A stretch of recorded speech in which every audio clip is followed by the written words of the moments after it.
আমরা পড়বো আমাদের জাতির পিতা, অর্থাৎ জাতির পিতা কাকে বলা হচ্ছে? মহাত্মা গান্ধীকে, মোহনদাস করমচাঁদ গান্ধীকে।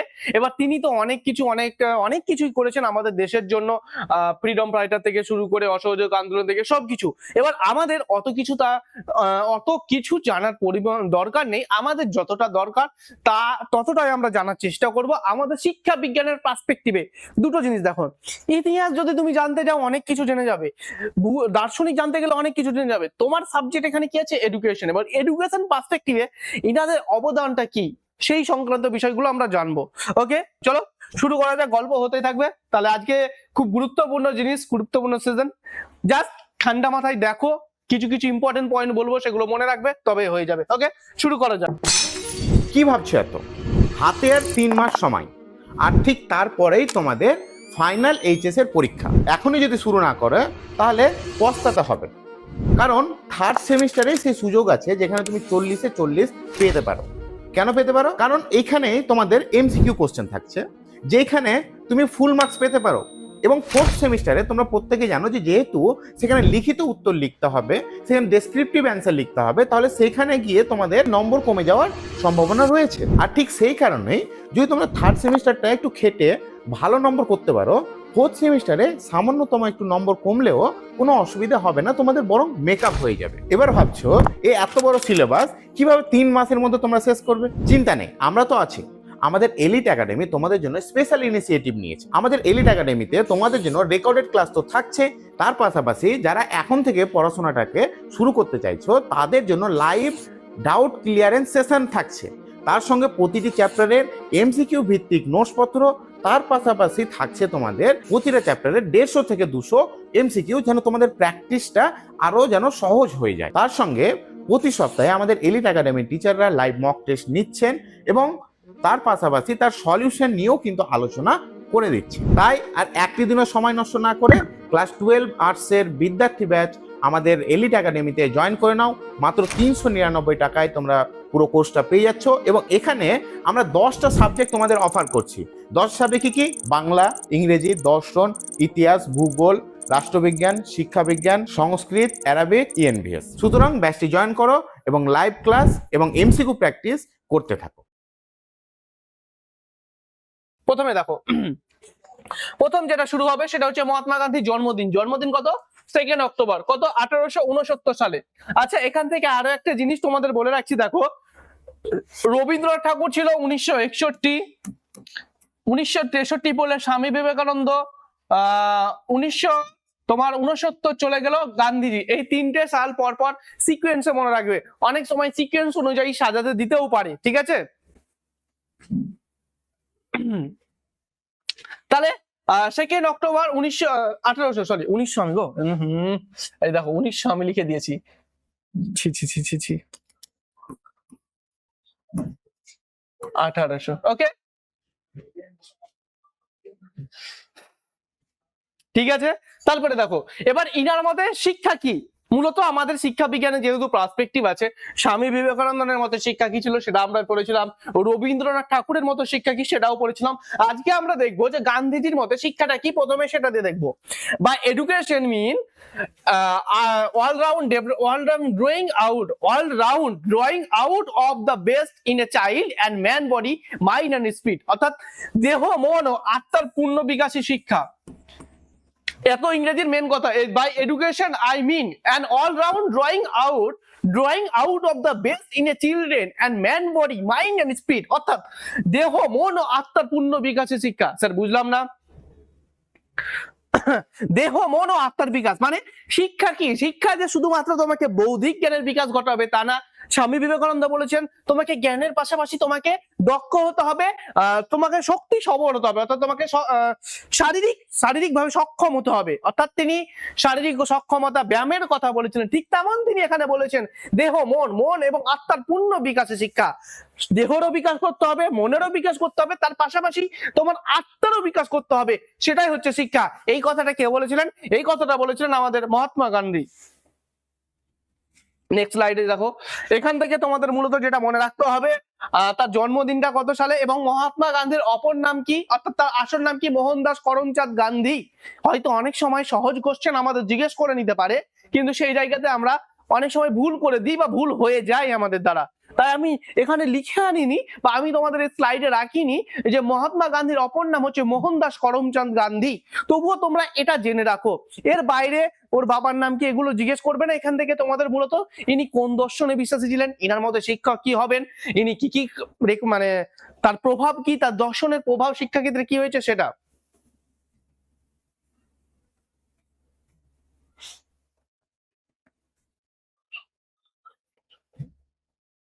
আচ্ছা ঠিক আছে কৈলাস, দেখে নেবো, চলো নেক্সট কি বলছে। গুরুত্বপূর্ণ তথ্য, 1915 সালে গুজরাটের সবরমতীতে আশ্রম প্রতিষ্ঠা করেছিলেন। কে করেছিলেন এটা? মহাত্মা গান্ধী। তাহলে এখান থেকে তোমাদের ম্যাচিং এ যদি দিয়ে দিল, দেখো মূলত আমার যতটা মনে হচ্ছে তোমাদের এই গ্রেট এডুকেটরস থেকে ডিরেক্ট কোশ্চেনের পাশাপাশি হয়তো ম্যাচিং দেবে, যে এ সেকশন থেকে বি সেকশনের ম্যাচ করাবে। তাহলে সেই জায়গাতে এখানে যদি থাকে যে এক সাইডে দিয়ে দিল গুজরাটের সবরমতী, আর এইদিকে দিয়ে দিল আমার শান্তিনিকেতন, তারপরে এখানে দিল বেলুর মাঠ, এবার এই সাইডে এক একজন ব্যক্তির নাম দিল, সহজ করে বলছি আমি আপাতত। তাহলে তোমাকে এবার ম্যাচ করাতে হবে যে কে কোনটা সাথে জড়িত, কে কোনটা স্থাপন করেছিলেন। তোমাদের জাস্ট এটাই জেনে রাখো, কেন কোন পার্সপেক্টিভে করেছিলেন, অত ডিপে যাওয়ার দরকার নেই এটাতে, ঠিক আছে, নাহলে মাথা গুলিয়ে যাবে। মেন ইনফরমেশনটা নেওয়ার চেষ্টা করো, কারণ এখানে তোমার আন্ডারস্ট্যান্ডিং এর বিষয়ে চাইতে তোমাকে এখানে মেমোরি বেস জিনিসের দরকার আছে, আর যেখানে তোমাদের আন্ডারস্ট্যান্ডিং এর বিষয় আছে সেই জায়গায় আমি ঠিক জোর দিয়ে দেবো। ওকে, চাপ নাই। কত সালে হয়েছিল সবরমতী আশ্রম স্থাপিত হয়েছিল? 1915 সালে। কে প্রতিষ্ঠান করেছিলেন? মহাত্মা গান্ধী, মনে রাখো এটা। তারপরে কি বলেছে, গান্ধীজি তিনটি বিষয়ে অন্তর দিয়ে বিশ্বাস করতেন: অহিংসা, নন ভায়োলেন্স, যার জন্য আমরা দেখেছিলাম যে ইতিহাস যাদের পড়েছো বা সবাই পড়েছো বা অনেকের আছে এখন বর্তমানে, অহিংসা আন্দোলন, সত্যাগ্রহ আন্দোলন, চম্পারণ, এগুলো তো তিনি করেছেন। অহিংসা আন্দোলন কি? তিনি মানুষকে আঘাতের বিপরীতে ছিলেন।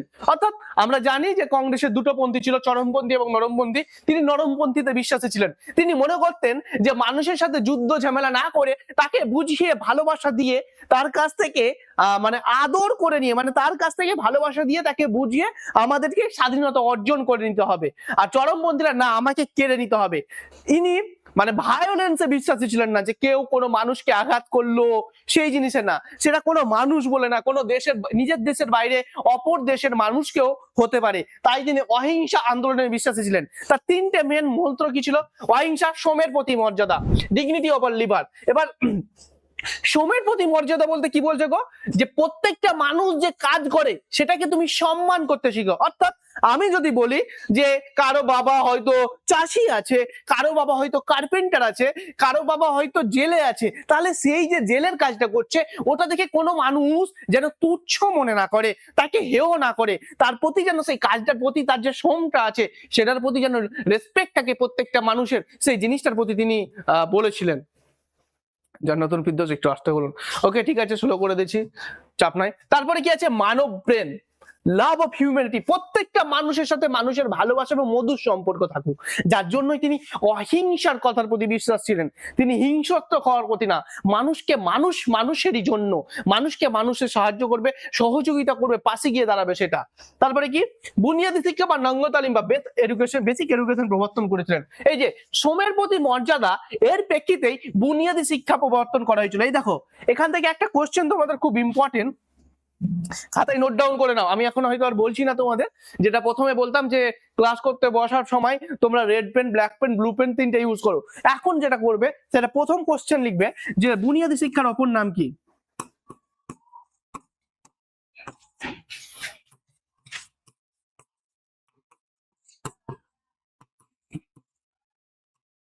এটা কিন্তু অবশ্যই লিখে নাও।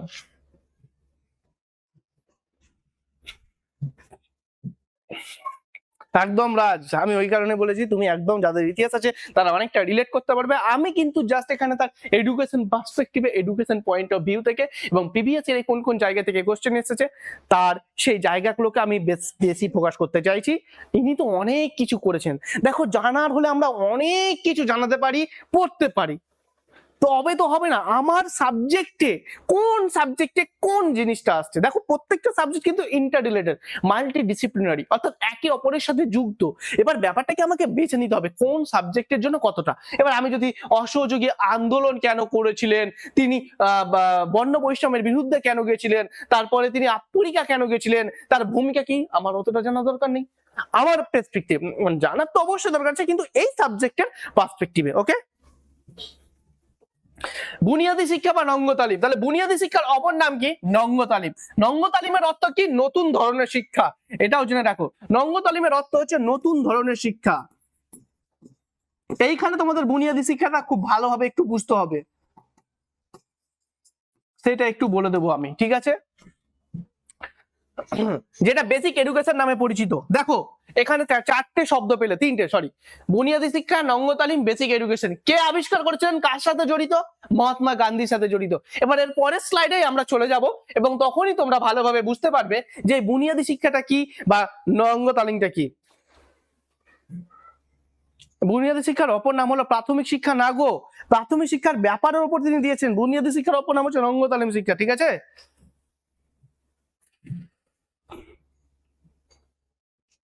পিস স্কুল সেটিং, তুমি অন্য জায়গায় ঢুকে যাচ্ছ গো। এই দেখো এবার আরো একটা দেখো, এই যে ওয়ার্ধা সম্মেলন 1937 সালে, এটাও কিন্তু বুনিয়াদী শিক্ষার সাথে জড়িত। এই জিনিসটাও মাথায় রাখবে। এই যে তিনটে জিনিসের উপর বিশ্বাসী ছিল, অহিংসা, শ্রমের প্রতি মর্যাদা, মানব প্রেম, এই তিনটের উপর বেশ করে তিনি বুনিয়াদী শিক্ষাটা আবিষ্কার করেছিলেন, অর্থাৎ বুনিয়াদী শিক্ষা বা বেসিক এডুকেশন করা শুরু করেছিলেন, যেটা আবার নঙ্গ তালিম নামে পরিচিত, অর্থাৎ নতুন ধরনের শিক্ষা, ঠিক আছে? দেখো তাহলে কি ওয়ার্ধা সম্মেলন, এই ওয়ার্ধা সম্মেলন কার সাথে জড়িত? এটাও কিন্তু বুনিয়াদী শিক্ষার সাথে জড়িত। এইখানে ওয়ার্ধা নামক একটা জায়গাতে একটা সম্মেলন হয়েছিল 1937 সালে, যেখান থেকে শুরু হয়েছিল এই বুনিয়াদী শিক্ষা স্থাপনের কথা বলা হয়েছিল, যার সভাপতি কিন্তু আরেকজন রাখো, জাকির হোসেন, যে জাকির হোসেন কমিটি নামে পরিচিত। বুনিয়াদী শিক্ষার সম্পাদক কে ছিলেন? জাকির হোসেন। এ দেখো গান্ধীজি, এই যে ওয়ার্ধা সম্মেলন হয়েছে, দেখো মহাত্মা গান্ধী প্রবর্তিত একটি যুগান্তরী শিক্ষা দর্শন। এবার বুনিয়াদী শিক্ষা বা ওয়ার্ধা সম্মেলন সম্পর্কে জেনে নাও একটু। মহাত্মা গান্ধী প্রবর্তিত একটি যুগান্তরী শিক্ষা দর্শন, যা 1937 সালে তার হরিজন পত্রিকার মাধ্যমে প্রথম আত্মপ্রকাশ করে। এই শিক্ষার মূল উদ্দেশ্য হলো শিশুকে কেবল পুঁথিগত বিদ্যালয়ে না শিখিয়ে বাস্তব কাজের মাধ্যমে স্বাবলম্বী ও আদর্শ নাগরিক হিসাবে গড়ে তোলা। এটা কার সম্পর্কে ব্যাখ্যা করছে? এটা বুনিয়াদী শিক্ষা সম্পর্কে ব্যাখ্যা করছে, যে বুনিয়াদী শিক্ষাটা কি। আমি একটু কয়েকটা জিনিস তোমাদের নোট ডাউন করতে বলবো, সেটা দেখো। বুনিয়াদী শিক্ষা কোথায় শুরু হয়েছিল? ওয়ার্ধা নামক একটা জায়গাতে শুরু হয়েছিল মহারাষ্ট্রের, যেটা ওয়ার্ধা সম্মেলন নামে পরিচিত। ওয়ার্ধা সম্মেলন কত সালে হয়েছিল? 1937 সালে হয়েছিল। বুনিয়াদী শিক্ষা কত সাল থেকে শুরু হয়েছিল? 1937 সাল থেকে শুরু হয়েছিল। আমি কয়েকটা কোশ্চেন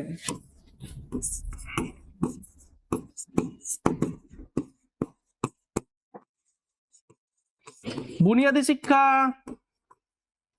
কত সালে, লিখা বুঝতে না পারলে বলবে কোথায় শুরু হয়।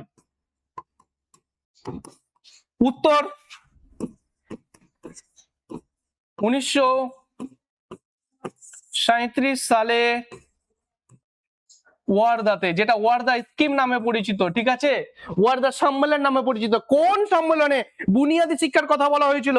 ওয়ার্ধা সম্মেলনে বুনিয়াদী শিক্ষার কথা এসেছিল।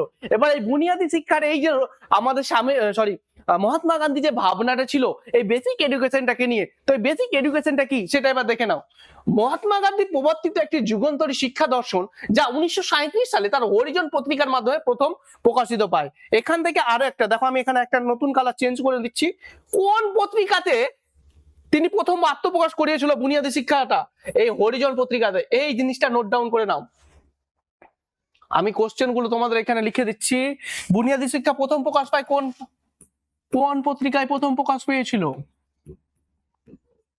কোন পত্রিকাতে প্রকাশ পায় কি এই বুনিয়াদী শিক্ষা?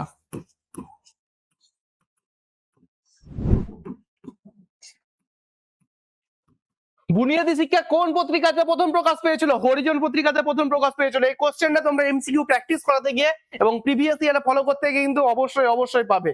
কি বললাম?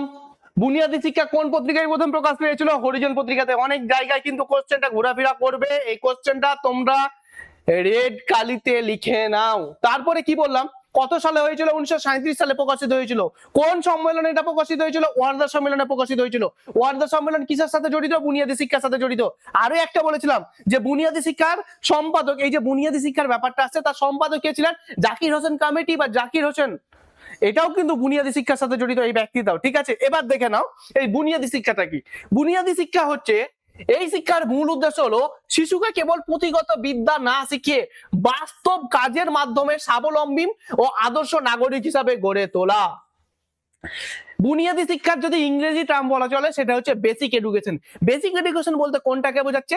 শিক্ষার্থীকে শুধুমাত্র পুঁথিগত শিক্ষায় বা বই পড়া শিক্ষা না দিয়ে তাকে এমন শিক্ষায় শিক্ষিত করতে হবে যেটাকে কাজে লাগিয়ে সে নিজে স্বনির্ভর হতে পারে, এবং শিক্ষার জন্য যে কিছু পরিমাণে একটা খরচ হতো সেই খরচটাকে, সেই হাতের কাজটাকে ব্যবহার করে সেই খরচটা উপার্জন করতে পারে। সেই পার্সপেক্টিভে, সেই আইডিওলজি নিয়ে মহাত্মা গান্ধী বুনিয়াদী শিক্ষাটা করেছিলেন।